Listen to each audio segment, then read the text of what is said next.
अस्सलाम वालेकुम दोस्तों, ड्रामा सीरियल दौलाब में छा थींदो तव्हांखे सॼी कहाणी ऐं अपडेट इन नंढड़ी वीडियो में ॾींदासीं। वीडियो खे आख़िर ताईं ॾिसंदा। मुंहिंजे यूट्यूब चैनल ज़मीर जमाली खे लाज़मी सब्सक्राइब कंदा। तो सब्सक्राइब करण सां को आवाज़ जो बेल ऐसा निकिरंदो, काफ़ी असांजी हौसला अफ़ज़ाई थींदी ऐं तव्हांखे बि वधीक वीडियो ॾिसण वटां मिलंदा। दोस्तों तव्हांजो टाइम वेस्ट कोन पिया करियूं, हलूं था पंहिंजी कहाणी ऐं अपडेट जी तरफ़।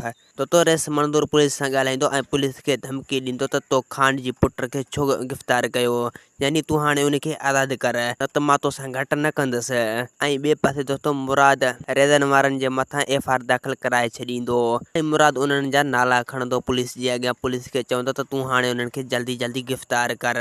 ऐं ॿिए पासे दोस्तों रेज़न पंहिंजे माण्हुनि खे चवंदो त तव्हां हाणे कुझु ॾींहं पासीरा थी वञो, छो जो पुलिस जी दौर जॾहिं बि झुको थिए त मां तव्हांखे ज़रूरु घुराईंदुसि, छो जो तव्हां हाणे 2-3 ॾींहं पासीरा थी वञो, छो जो हींअर पुलिस जो दौर वॾो आहे। ऐं ॿिए पासे सोडल मुराद खे चवंदो त मां हाणे इन दुश्मननि खे ज़िंदा ॾिसणु न पियो चाहियां, मूंखे जॾहिं बि वजह मिले त मां इन रेज़न खे ज़रूरु पूरो कंदुसि। ऐं ॿिए पासे दोस्तों ख़ान जो पुटु आज़ादु थी ईंदो त ख़ान ॾाढो ख़ुशि हूंदो त रेस मंसूर ॾाढो भलो माण्हू आहे।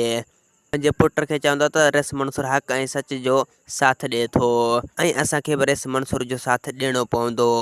ऐं ॿिए पासे दोस्तों रेस शाह नवाज़ मोलू खे चवंदो त तूं हिकु चकर मुराद खे ओताक में वठी आ, मां ॾिसां त मुराद जे मथां गोली हलाइण वारा केरु आहिनि।